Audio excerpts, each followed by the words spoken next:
60세 이상 금융 조치를 못해서 내 돈인데도 가족이 못 찾는 최악의 상황 막는 법, 돈 걱정 없는 안전망을 구축해드리는 인생 후반전입니다. 오늘 저희가 다룰 이야기는 많은 시니어들이 간과하고 있지만 가족의 행복과 직결되는 가장 중요한 금융 조치에 관한 것입니다. 우리는 평생 열심히 일해 노후 자금을 모았습니다. 통장에 수억 원의 돈이 잠들어 있고 가족에게 물려줄 자산도 마련해 두었습니다. 그런데 만약 여러분께 위급한 상황이 닥친다면 어떻게 될까요? 예를 들어 갑작스러운 사고나 질병으로 의식불명 상태가 된다면 말입니다. 충격적이게도 당신의 가족은 통장에 돈이 수십억이 있어도 그 돈을 쉽게 찾을 수 없습니다. 병원비, 생활비 등 당장 급한 돈을 찾아 쓰려고 해도 법적 절차 때문에 돈이 동결되는 최악의 상황이 발생합니다. 가까운 가족들이 눈앞에 돈을 쓰지 못해 발을 동동 구르며 고생하는 것을 막기 위해 60세 이상의 시니어라면 반드시 지금 당장 해두어야 할 3가지 금융 조치가 있습니다. 오늘 이 영상은 법률 전문가, 금융 전문가의 조언을 바탕으로 위급 상황에서 당신의 재산이 생명줄 역할을 할 수 있도록 만드는 구체적이고 필수적인 3가지 조치를 상세하게 설명해 드립니다. 이것은 단순한 상식이 아닌 당신의 존엄과 가족의 평화를 지키는 최후의 안전장치입니다. 지금부터 그 핵심 조치들을 함께 살펴보시죠. 위급 상황에서 가장 치명적인 문제는 법적 무권리 상태입니다. 여러분이 의사 결정을 할 수 없게 되면 배우자나 자녀라도 여러분의 재산에 대해 법적으로 아무런 권한을 행사할 수 없습니다. 이때 필요한 것이 바로 임의 후견 제도를 통한 금융 대리인 지정입니다. 이 제도는 여러분이 정신이 온전할 때, 건강할 때 미래에 발생할 수 있는 위급 상황을 대비하여 나를 대신하여 재산 관리를 해줄 사람을 미리 법적으로 지정하는 것입니다. 이것은 단순한 위임장이 아닌 법원의 감독을 받는 가장 강력한 안전장치입니다. 흔히 아는 성년 후견 제도는 이미 정신적 능력을 상실한 후 가족이나 지인이 법원에 청구하는 것입니다. 이 경우 복잡한 소송 과정과 시간이 오래 걸리며 법원이 지정한 후견인이 내가 원하는 사람이 아닐 수도 있습니다. 또한 재산 사용에 대한 법원의 통제가 매우 엄격합니다. 그러나 임의 후견 제도는 내가 미리 선택한 사람, 자녀, 배우자 등과 내가 정한 조건과 방식에 따라 후견 계약을 맺는 것입니다. 내가 의식을 잃는 즉시 법원이 개입하여 이 계약이 효력을 발휘하게 합니다. 내가 원하는 사람이 내가 원하는 방식으로 나의 재산을 관리할 수 있게 됩니다. 법적 절차는 시간이 걸립니다. 최소한 일상적인 생활비와 초기 병원비를 즉시 인출할 수 있도록 주거래 은행의 금융 대리인 지정 서비스를 활용해야 합니다. 배우자나 신뢰하는 자녀 1명을 지정하여 대리인으로 등록합니다. 대리인이 인출할 수 있는 금액의 한도, 기간 등을 명확히 설정해야 합니다. 이 조치는 여러분이 의사 무능력 상태가 되었을 때 가족이 동결된 계좌에서 생활비와 병원비를 비상 인출할 수 있는 가장 빠르고 쉬운 방법이 됩니다. 임의 후견 계약 시 단순히 돈을 찾을 수 있는 권한을 넘어 부동산 매각 및 임대차 계약 권한, 병원 치료, 결정동의 권한 등 포괄적인 법률 및 의료 행위 대리권을 명시해야 합니다. 후견인으로 지정된 가족이 재산 사용 내역을 정기적으로 나머지 가족에게 보고하도록 계약서에 명시해야 합니다. 이는 재산을 관리하는 가족에 대한 신뢰를 높이고 다른 형제자매 간의 불필요한 의혹과 분쟁을 사전에 차단합니다. 투명성은 곧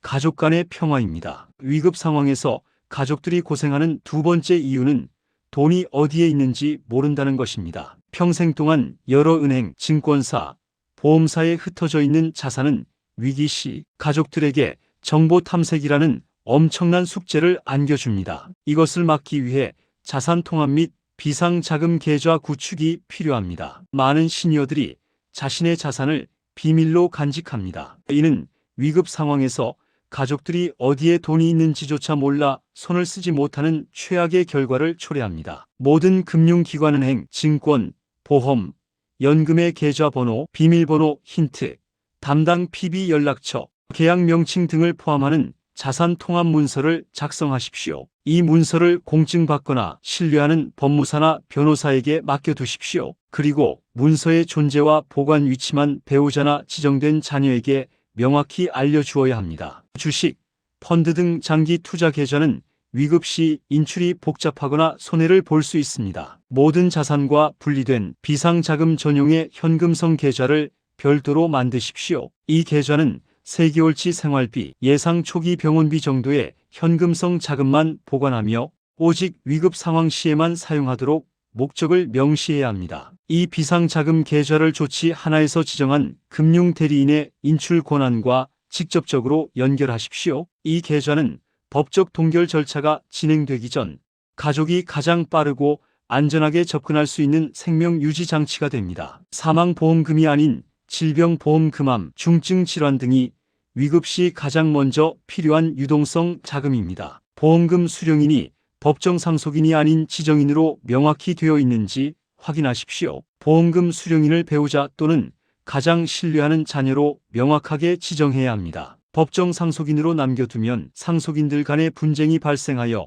보험금 지급이 지연될 수 있습니다. 위급 상황에서는 속도가 생명입니다. 위급 상황에서 돈 문제만큼이나 가족을 고생시키는 것이 의료 결정 문제입니다. 무의미한 연명 치료를 지속할 것인지 아니면 존엄한 마무리를 할 것인지에 대한 가족 간의 의견, 충돌은 재산보다 더 큰 고통을 안겨줍니다. 이 문제는 사전 의료 의향서와 명시적인 재산 사용 지침으로 해결해야 합니다. 사전 연명 의료 의향서를 작성하는 것은 죽음을 준비하는 것이 아니라 내가 원하는 방식으로 삶을 마무리하겠다는 의지 표명입니다. 이 의향서가 있다면 당신이 의식 불명 상태일 때 가족들은 연명 치료를 계속할지에 대한 고통스러운 결정을 내릴 필요가 없습니다. 연명 치료는 막대한 비용을 소진합니다. 당신의 의향서가 있다면 불필요한 재산 소진을 막고 그 돈을 남은 가족의 생활비나 유산으로 보존할 수 있습니다. 이것이야말로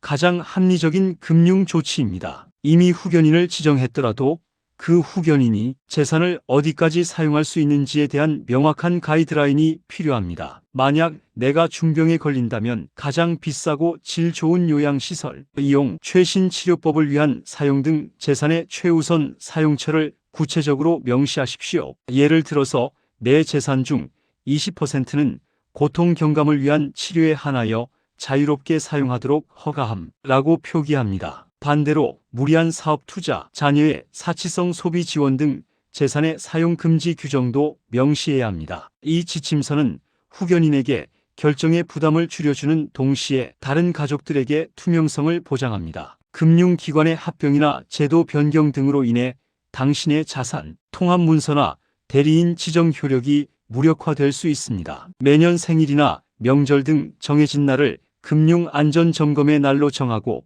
금융대리인 지정 효력, 자산 목록, 사전 의료 의향서 등을 점검하고 최신 정보로 업데이트하십시오. 여러분, 오늘 저희가 강조한 60세 이상이 반드시 알아야 할 생명줄 금융조치 3가지는 당신의 위급 상황에서 돈이 있는데도 돈을 찾을 수 없는 최악의 비극을 막아줄 유일한 안전장치입니다. 이미 후견제도와 금융대리인 지정으로 법적 권한을 확보하고 비상자금 계좌와 자산통합 문서로 접근 속도를 높이며 사전 의료 의향서로 치료 결정의 고통을 덜어주십시오. 이 조치들은 여러분의 돈을 지키는 동시에 돈 때문에 고통받을 가족의 마음까지 지키는 가장 큰 사랑의 실천입니다. 오늘 당장 주거래 은행을 방문하시거나 법률 전문가와 상담하십시오. 좋아요와 구독으로 이 중요한 정보를 잊지 마시고 나는 이번 주 안에 이 3가지 중 하나를 시작하겠다 는 다짐을 댓글로 남겨주십시오. 여러분의 인생 후반전이 응원합니다. 감사합니다.